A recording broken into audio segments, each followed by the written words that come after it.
Question number 12 है, प्रकाश संश्लेषण के दौरान पैदा होने वाली ऑक्सीजन का स्रोत क्या है। मतलब समझ लेते हैं क्वेश्चन को। जब प्रकाश संश्लेषण होती है तो उस समय ऑक्सीजन वहां पर जनरेट होती है, तो कह रहा है कि उसका स्रोत स्रोत यानी किस जगह से वो ऑक्सीजन आता है। तो इस क्वेश्चन के ऑप्शंस देख लेते हैं।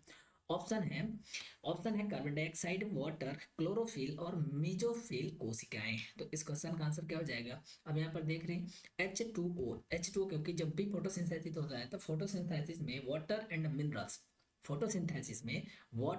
मिनरल्स कहाँ से मिलते हैं, रूट्स के थ्रू एब्जॉर्ब किए जाते हैं। किस कोशिका द्वारा, तो जाइलम द्वारा। जल को जाइलम से आप रिलेट कर कर याद कर सकते हैं। तो जल कहाँ से मिल जाता है, यानी वाटर कहाँ से मिल जाता है, सॉइल से मिल जाता है और ये पत्तियों में पहुंचता है वहां पर। और वहीं पर कार्बन डाइऑक्साइड भी मिल जाता है एनवायरनमेंट से, स्टोमेटा के थ्रू। तो इस तरीके से और सनलाइट के प्रेजेंस में वहां पर होता है रिएक्शन। और उस रिएक्शन में क्या होता है देखो, तो यहाँ पर देखो खाना भी बनता है और ऑक्सीजन भी जनरेट होती है। ठीक है, ओके। और नेक्स्ट ऑप्शन देख लेते हैं, बाकी थोड़े से और इसके बारे में देख लेते हैं। प्रकाश संश्लेषण के दौरान उत्पन्न होने वाली ऑक्सीजन का स्रोत क्या है, वाटर है। ठीक है, प्रकाश संश्लेषण की प्रक्रिया में जब प्रकाश अभिक्रिया होती है तो पानी का अणु फोटोलिसिस प्रक्रिया के माध्यम से टूटता है। इस प्रक्रिया में पानी के अणु को प्रकाश ऊर्जा द्वारा तोड़ा जाता है, जिससे ऑक्सीजन, प्रोटॉन और इलेक्ट्रॉन उत्पन्न होते हैं। यह ऑक्सीजन तब वातावरण में उत्सर्जित हो जाती है और यही वह ऑक्सीजन है जो प्रकाश संश्लेषण के दौरान पैदा होती है। ठीक है, चलिए थोड़े से क्लोरोफिल के बारे में देख लेते हैं। क्लोरोफिल का क्या कहना है।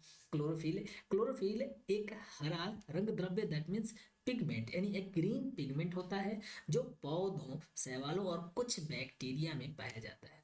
यह प्रकाश संश्लेषण के लिए आवश्यक प्रमुख पिगमेंट है जो सूर्य के प्रकाश को अवशोषित करके उसे रासायनिक ऊर्जा में परिवर्तित करने में मदद करता है। ठीक है, क्लोरोफिल मुख्य रूप से दो प्रकार के होते हैं, क्लोरोफिल ए, क्लोरोफिल बी। ठीक है, ए की क्या भूमिका है, बी की क्या भूमिका है। अब इसको थोड़ा सा इसमें रीडिंग लगा लीजिएगा। नेक्स्ट क्वेश्चन हम देख लेते हैं। थोड़े से और चीजें हमें डिटेल में थोड़ा सा और एक्सप्लेनेशन है, इसको भी थोड़ी बात देख लेते हैं। क्या है कि क्लोरोफिल का मुख्य कार्य सूर्य के प्रकाश को ऊर्जा के रूप में संग्रहित करना और इसका उपयोग पानी और कार्बन डाइऑक्साइड को ग्लूकोज और ऑक्सीजन में बदलने के लिए करना होता है। ठीक है, मेसोफिल कोशिकाएं क्या होती हैं, थोड़े से इनके बारे में भी हम बात कर ही लेते हैं, आया है तो। मीजोफिल कोशिकाएं ये क्या होती हैं, देखो पत्तियों के अंदर की वे विशेष कोशिकाएं होती हैं जहां पर प्रकाश संश्लेषण की प्रक्रिया प्रमुख रूप से होती है। ये कोशिकाएं पत्ती की मध्य परत में स्थित होती हैं और दो प्रमुख प्रकारों में विभाजित होती हैं। जैसे कि कौन कौन से इसके हैं दो प्रमुख, तो पेलिसेड हो गया, पेलिसेड मेसोफिल कोशिकाएं और स्पॉन्जी मेसोफिल कोशिकाएं। ठीक है, तो पेरिसेड मेसोफिल कोशिकाएं, इनका क्या काम होता है, और स्पॉन्जी मेसोफिल कोशिकाएं, इनका क्या काम होता है। तो हम देख लेते हैं पेलिसेड मेसोफिल कोशिकाएं। ये कोशिकाएं पत्तियों के ऊपरी हिस्से में व्यवस्थित होती हैं, लंबवत रूप से और घनी होती हैं। ठीक है, इनमें क्लोरोप्लास्ट की मात्रा अधिक होती है। अब क्लोरोप्लास्ट की मात्रा है, इसका मतलब ये फोटोसिंथेसिस में पार्टिसिपेट करेगा, यानी पौधों के खाना बनाने में ये पार्टिसिपेट करेगा, जिससे ये अधिकतम प्रकाश ऊर्जा अवशोषित करती है और प्रकाश संश्लेषण के लिए मुख्य रूप से जिम्मेदार होती है। कौन सी, पैलिसेड मेसोफिल कोशिकाएं। ठीक है, ये दो थी मेसोफिल कोशिकाएं, दो तरह की होती हैं, पैलिसेड मेसोफिल कोशिकाएं और स्पॉन्जी मेसोफिल कोशिकाएं। ठीक है, तो नेक्स्ट देख लेते हैं स्पॉन्जी मेसोफिल कोशिकाएं, इनका क्या काम होता है। ये कोशिकाएं पत्ती की निचली, देखो ये कोशिकाएं पत्ती की निचली परत में स्थित होती हैं और इनके बीच में बड़े बड़े वायु अंतर होते हैं। इन कोशिकाओं का मुख्य कार्य गैसों का आदान प्रदान करना है, जैसे कि कार्बन डाइऑक्साइड और ऑक्सीजन का प्रवाह।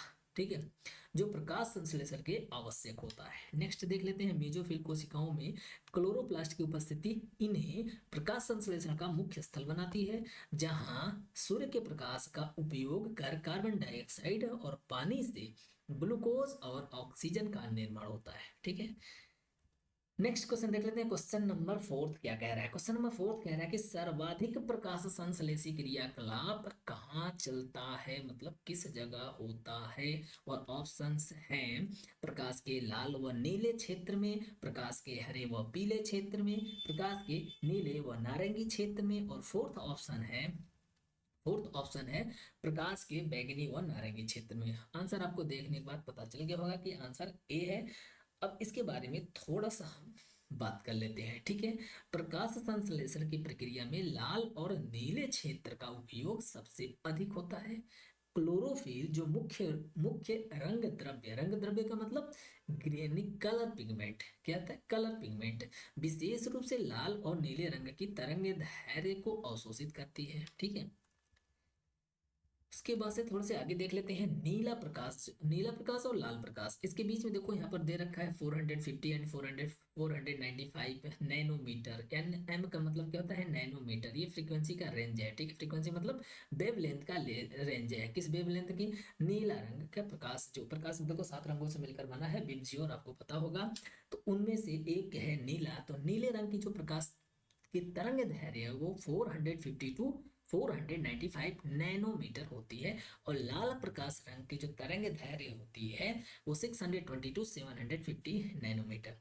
यही सबसे प्रभावी होते हैं, क्योंकि ये तरंग दैर्ध्य क्लोरोफिल के लिए सबसे उपयुक्त होते हैं, ठीक है। और इनका उपयोग प्रकाश संश्लेषण की प्रक्रिया में ऊर्जा के स्रोत के रूप में किया जाता है। हरे रंग के प्रकाश की यहाँ पर तरंग दैर्ध्य यानी फ्रीक्वेंसी दे रखी है 500 टू 570 नैनोमीटर। अपेक्षाकृत कम अवशोषित होता है, जिसके कारण पौधे हरे दिखाई देते हैं। अब जो पौधे यानी देखो पौधे हमें जब हम देखते हैं हरा कलर, सीधी सीधी बात है कि जो कलर देखो कभी भी हम किसी चीज को देख रहे हैं और वो जिस कलर का हमें दिख रहा है, इसका मतलब वो उस कलर को क्या कर रहा है? उस कलर को अवशोषित नहीं कर रहा है, मतलब सोख नहीं रहा है, वो उसको क्या कर दे रहा है? रिफ्लेक्ट कर दे रहा है। रिफ्लेक्ट करने के बाद अगर वो रिफ्लेक्ट हो रहा है तभी वो कलर हमें दिख रहा है। अगर रिफ्लेक्ट नहीं होता, मतलब जो भी कलर रिफ्लेक्ट नहीं होता वो हमें नहीं दिखाई देगा, क्योंकि रिफ्लेक्ट होने के बाद अगर हमारे आंख तक नहीं पहुंची तो वो चीजें हमें नहीं दिखती है, ठीक है। और इसको देखने के लिए आप इस एक्सपेरिमेंट को आप घर पे कर सकते हैं। आप रोशनी वाले पार्ट में खड़े हो जाइएगा और अंधेरे में कोई चीज रख दीजिएगा और देखिएगा कि वो आपको नहीं दिखेगी। और उसी का उल्टा एक बार कर लीजिए, आप अंधेरे वाले में खड़े हो जाइएगा और जिस चीज को अंधेरे में रखे थे उसको रोशनी वाले पार्ट में रख दीजिएगा, देखिएगा वो दिख जाएगी। कहने का मतलब ये हुआ कि जब लाइट उससे टकरा के हमारे आंख में पहुंचती है तभी वो चीज हमको दिखती है, ठीक है। तो इस तरीके से यहाँ पर हो जाएगा। और हरे रंग का प्रकाश, इसके बारे में तो हम बात कर चुके हैं। देखो इस वजह से क्या हो जाएगा कि जो सबसे अधिक प्रकाश संश्लेषण लाल और पीले क्षेत्र में होता है, इसलिए सबसे अधिक प्रकाश संश्लेषण लाल और नीले क्षेत्र में होता है। सर्वाधिक प्रकाश संश्लेषण क्रियाकलाप पत्ती के पैलिसेड मेसोफिल कोशिकाओं में चलता है, ठीक है। चलिए नेक्स्ट देख लेते हैं।